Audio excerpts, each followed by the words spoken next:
this or anything else that you have, but thanks for coming. I recently had the opportunity last week to do a small congressional delegation visit to Cameroon, where there's been great violence there being perpetrated in what's called the Anglophone region, or the English-speaking region. This has been about 3 years in the making. The atrocities that we're hearing, and thanks to the Friends of Cameroon here back home, the information that they've been able to get, they've supplied to me, tells me it's a real tragic situation that requires more international attention. The purpose of our group going there was to meet with top government officials to learn more on the ground, but to really foster a dialogue of peaceful reconciliation without preconditions in order to end the violence that's happening in the northwest and southwest provinces of Cameroon, or the Anglophone, English-speaking region.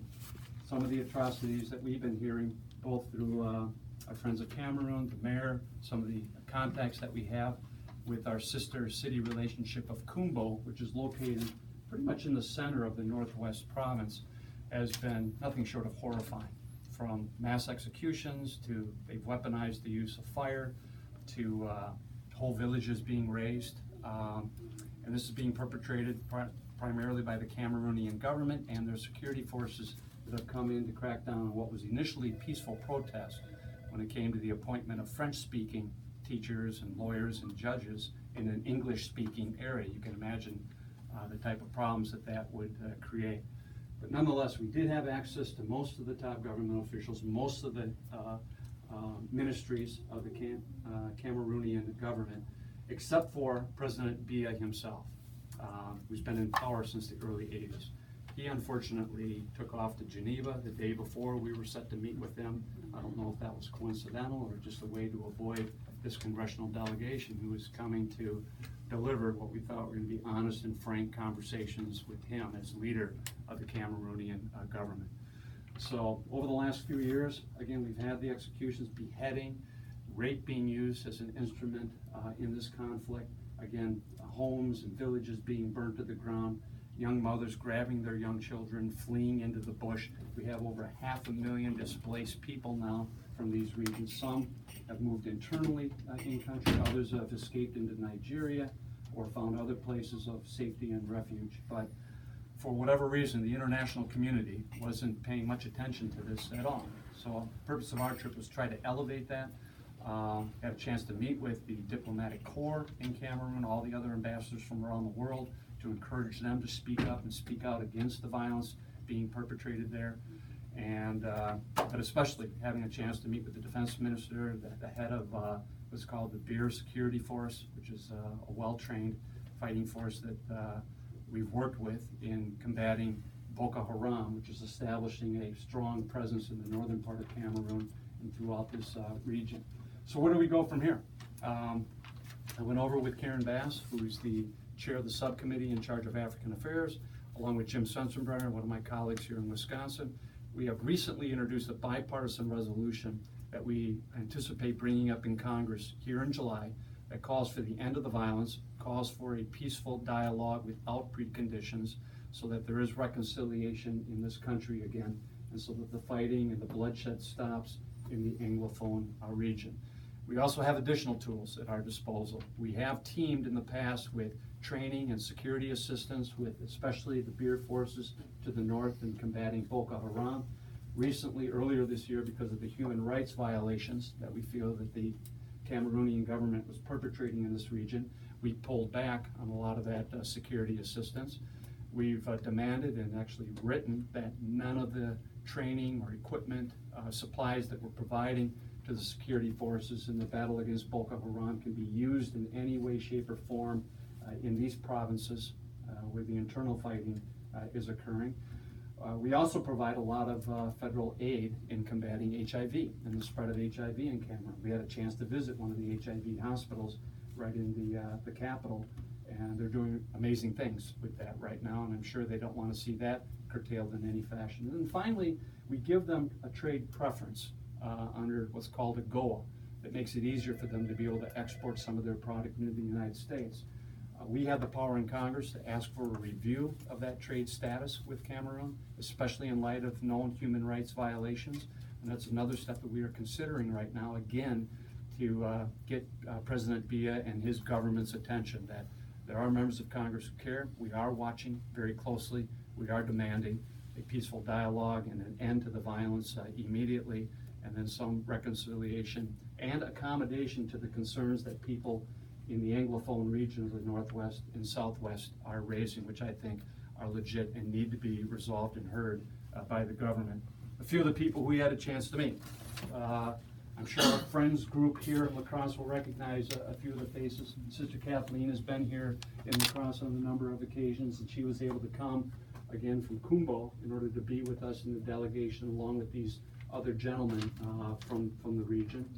This is one of the bishops of Bamenda, which is the capital of the Northwest province, and all of them were there to offer their testimonial firsthand of what they are seeing, what they are accounting, what they are experiencing in their own neighborhoods and their own community. And I thought it was very helpful for our congressional delegation to hear directly from them, having just traveled the last day to be with us. And then finally, I had a chance to meet with some of the Cameroonian students who actually have had a chance to go to school here in the United States. This young lady, again a resident of Bamenda, which is the Northwest province, was actually a Nelson Mandela scholar going to school for a summer up at Stout. This gentleman here from Kumbo, our sister city, went to school at North Carolina. He's currently had to escape to the capital to avoid the violence back home. But he's studying engineering. This gentleman was going to school at Notre Dame. And so these are all very bright, incredibly promising young Cameroonians looking for a better way of life, and yet all of them now are in the middle of this region that's experiencing just these atrocities and the conflict. And again, being able to hear directly from them what they are seeing on a day-to-day basis and what they are encountering was incredibly powerful for our entire delegation. More work needs to be done. Time is of the essence, and only time will tell just how responsive the Cameroonian government will be to our demands when we were there. We certainly intend to be following up with the contacts that we have now made. I'm certainly thankful that we have such a strong Friends of Cameroon here in La Crosse who's been able to provide me information from what they are hearing from their contacts. And somehow, some way, not only do we need to elevate this issue in the halls of Congress and on the floor of Congress, but throughout the entire international community. So hopefully progress will be made to end one of the more silent atrocities that are being committed on a day-to-day basis that the rest of the world really doesn't know all that much about. So that's our task for moving forward, and I want to thank Sister Eileen and Lee especially for getting me involved in this charge and this responsibility, and I'm glad I found time in order to get over there. It's a long trip. For those of you who have been, there's no easy route into Cameroon either, but I thought it was important for a group of us in Congress to spend time there for at least the 5 days in which we were over there, and especially given the access that we have with some of the big decision makers within the country.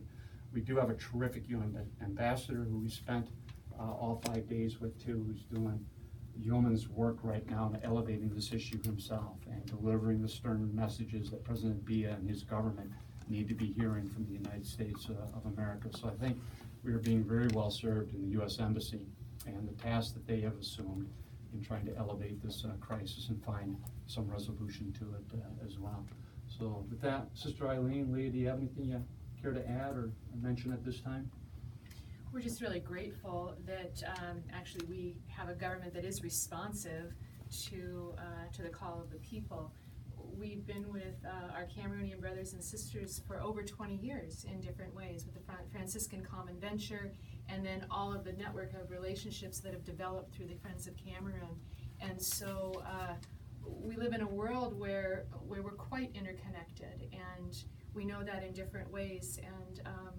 And you're right that one of the things that stands in my memory is early on in the crisis, a priest was written, or I read what a priest wrote, and he said, will the international community need to wait for a genocide to look at us again? And of course, there have been plenty of genocides, in the past in Africa, and we're really committed that another one doesn't happen in Cameroon, although plenty have died and many are suffering. So we're grateful that that our government and you leading this way are pointing the light so that we can take a look at this. And we're praying that, you know, the conscience of the world will intervene for peace. Great.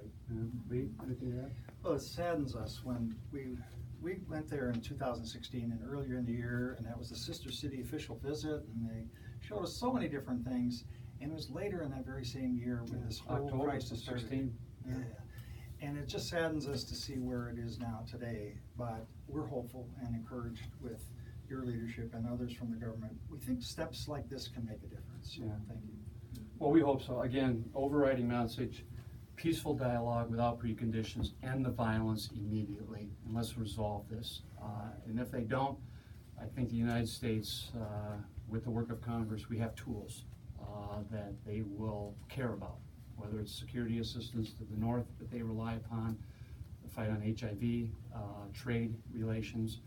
They do pay attention. I'm surprised that even when we had a subcommittee hearing about the crisis in the Anglophone region, it was amazing how much coverage it was given in Cameroon. They knew what Congress was focusing on and talking about, so hopefully we got their attention. Any questions? What were some of the conversations, obviously you mentioned with the representatives, are they on the same page as what you were kind of talking about, their concerns, or is there some pushback? Or? No, the bipartisan delegate, no, we're all on the same page. As far as the country, the Cameroon representative. Yeah, there's no daylight separating. We're gonna have a good bipartisan resolution coming up in Congress in this month, again, condemning the violence and calling for the peaceful dialogue.